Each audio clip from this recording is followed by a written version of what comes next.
Kurnool bus ప్రమాదంపై విచారణను speedup చేశారు ఏపీ పోలీసులు. ప్రమాదానికి గల కారణాలను అన్వేషించేందుకు అన్ని కోణాల్లో విచారణ చేపట్టారు. మరోపక్క ఫోరెన్సిక్ టీమ్స్ బస్సులో సేకరించిన శాంపిల్స్ ఆధారంగా దర్యాప్తు కొనసాగిస్తోంది. మృతుల గుర్తింపు కోసం DNA నమూనాలు సేకరించారు. ఇక తెలంగాణలో ప్రైవేటు బస్సులపై RTA తనిఖీలు ముమ్మరం చేసింది. నిబంధనలు పాటించని బస్సులపై చర్యలు చేపట్టింది.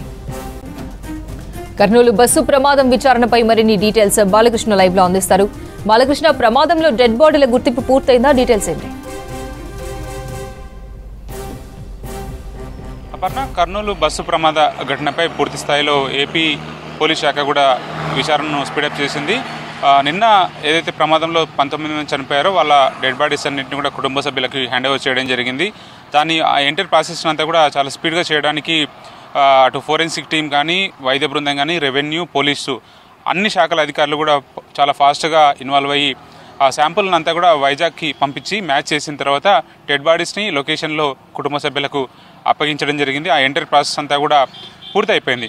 సో ఒకవైపు ఆ ప్రాసెస్ పూర్తి చేస్తూనే మరోపక్క విచారణను కూడా చాలా వేగవంతం చేయడానికి పోలీస్ శాఖ కూడా ప్రయత్నాలు ముమ్మరం చేసింది. అన్ని కోణాల్లో అన్ని రకాలుగా కూడా దర్యాప్తును ముమ్మరం చేస్తుంది. ఎందుకంటే ప్రమాద ఘటన జరిగినప్పుడు బస్సులో డ్రైవరు, అట్లాగే కో డ్రైవరు, బస్సు సిబ్బంది ఎంత కీలకంగా మారారు అనేది కూడా ఈ ఇన్వెస్టిగేషన్లో చాలా పోలీసులు ఫోకస్ పెట్టారు. అందులో ప్రధాన డ్రైవర్ లక్ష్మణ్తో పాటు ఆయనకు అసిస్టెంట్గా ఉన్నటువంటి రెండో డ్రైవర్ గురించి కూడా పూర్తిగా ఎంక్వైరీలో ఇన్సిడెంట్ జరిగినప్పుడు వాళ్ళ అబ్జర్వేషన్స్ ఏంటి అనే యాంగిల్లో కూడా విచారణ చేస్తున్నారు. అయితే నిద్రమత్తుగా లేకపోతే ఓవర్ స్పీడ్ అనేది ఒకవైపు ఉంటే, మరోపక్క ఇన్వెస్టిగేషన్లో పలు కీలకమైన అంశాలు వెలుగులోకి వస్తున్నాయి. అందులో ప్రధానమైనటువంటి అంశం ఏంటంటే, టూ వీలరు రోడ్డుపై పడి ఉంది.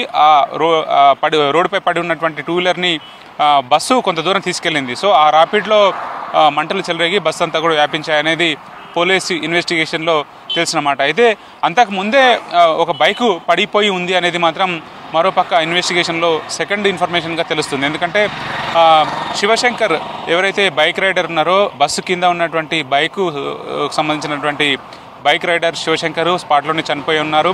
అట్లాగే బస్సు కింద టూ వీలర్ పడిపోయింది. నిన్న ఈవినింగ్ బస్సు శిథిలాలను పక్కకు తీస్తున్న సందర్భంలో ఆ బైక్ని కూడా బయటికి తీశారు. సో అప్పటికే ఇంకొక బైకు ఈ బైక్ని ఢీకొని ఉండొచ్చు అన్న యాంగిల్లో కూడా పోలీసులు విచారణ చేస్తున్నారు. ప్రమాదానికి కొద్దిసేపటి ముందు శివశంకర్ ఒక పెట్రోల్ బంక్లో కనిపించారు. అంటే బైక్లో వస్తూ ఆయన అప్పటికే మద్యం మత్తులో ఉన్నట్టుగా కూడా పోలీసులు అనుమానిస్తున్నారు. ఆయన ప్రవర్తించిన తీరు, పెట్రోల్ బంక్లో సీసీ కెమెరాల్లో నిక్షిప్తమైనటువంటి వీడియోస్ అన్నీ కూడా కొంత అనుమానాలకు తావిస్తున్నాయి. అదే కోణంలో కూడా పోలీసులు అంతా కూడా విచారణ చేస్తున్నారు. ఓవైపు బస్సు ప్రమాదానికి కారణమైనటువంటి బైక్ రైడర్తో పాటు ఆయన వెనకాల ఉన్నటువంటి ఇంకొక తన ఫ్రెండ్ని కూడా ఎవరు, ఆయన ఎక్కడుంటాడు ఏందనే విషయంలో కూడా పోలీసులు ఇంటరాక్షన్ చేస్తున్నారు. ఆయనని అదుపులోకి తీసుకునే ప్రయత్నం చేస్తున్నారు. ఆయన కనుక అదుపులోకి వస్తే ప్రమాదం ఎట్లా జరిగిందనే విషయం ఇంకొంచెం డీటెయిల్గా తెలిసే అవకాశం ఉంది. మరోపక్క బస్సు ప్రమాదం జరిగిన సందర్భంలో ఉన్నటువంటి బస్సు డ్రైవర్ లక్ష్మణ్తో పాటు ఇంకో డ్రైవర్, ఆయన ద్వారా కూడా కొన్ని ఇన్ఫర్మేషన్ లాబట్టే ప్రయత్నం చేస్తున్నారు. మరోపక్క హై విట్నెస్ ఎవరైతే ప్రమాదం జరిగినప్పుడు సంఘటన స్థలంలో ఉన్నారో వాళ్ళ ద్వారా కూడా కొంత ఇన్ఫర్మేషన్ తీసుకునే ప్రయత్నం చేస్తున్నారు. సో అన్ని కోణాల్లో దర్యాప్తు కొనసాగిస్తున్నారు. మరోపక్క FSL ఫోరెన్సిక్ డిపార్ట్మెంట్కి సంబంధించినటువంటి టీము 16 టీంలు ఫామ్ చేసిన తర్వాత వాళ్ళ దగ్గర బస్సు పూర్తిగా కాలిపోయిన తర్వాత లోపల ఉన్నటువంటి శిథిలాలు శకలాలు ఏవైతే ఉన్నాయో వాటి శాంపిల్స్ కూడా నిన్న సేకరించారు. ఆ సేకరించినటువంటి మెటీరియల్ ఆధారంగా కూడా ఇన్వెస్టిగేషన్ జరుగుతున్నారు.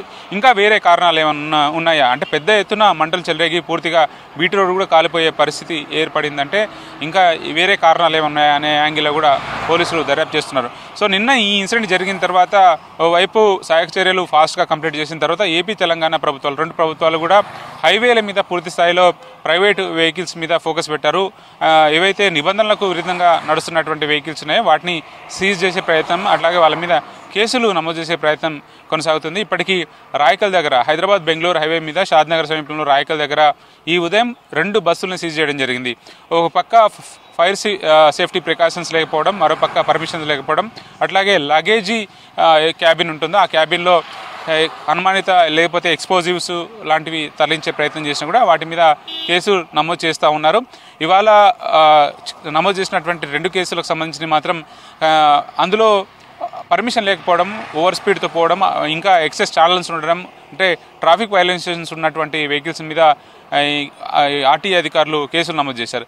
సో ఓ పక్క కేసును స్పీడప్ చేస్తుండే, మరో పక్క ఈ రోడ్డు ప్రమాదాల నివారణ కోసం కూడా అధికారులు ఫోకస్ పెట్టారు. నిన్న జరిగినటువంటి అటు తెలంగాణ మంత్రులు అట్లాగే ఏపీ మంత్రులు స్పాట్ని విజిట్ చేసిన సందర్భంలో ప్రమాదాల నివారణ మాత్రం ఖచ్చితంగా ఒక చట్టం తీసుకురావడం ద్వారానే ఈ అంటే తక్కువ స్పీడ్తో వెళ్ళేటట్లా, అంటే రోడ్డు ప్రమాదాలు కంట్రోల్ కావాలంటే వేగ నియంత్రణ అనేది చాలా ఇంపార్టెంట్గా మారింది. కాబట్టి వాటి దిశగా ప్రయత్నాలు సాగించాలనేది కానీ రెండు ప్రభుత్వాల నుంచి వచ్చినటువంటి మాట. సో ఆ దిశగా ఎట్లాంటి ప్రయత్నాలు జరుగుతాయని చూడాల్సిన ఉంది. ఏది ఏమైనప్పుడు కూడా విచారణ అయితే వేగవంతంగా ముందుకు సాగేందుకు ఏపీ ప్రభుత్వం ప్రత్యేకించి కర్నూలు పోలీసులు స్పీడప్ చేస్తున్నారు. కర్నూలు ఎస్పీ విక్రాంత్ పాటిల్ 10 రకాల టీంలను ఫామ్ చేసి ఇప్పటికీ ఇన్వెస్టిగేషన్ ముమ్మరంగా ముందుకు తీసుకెళ్లే ప్రయత్నాలు చేస్తున్నారు. ఓటు అపర్ణ.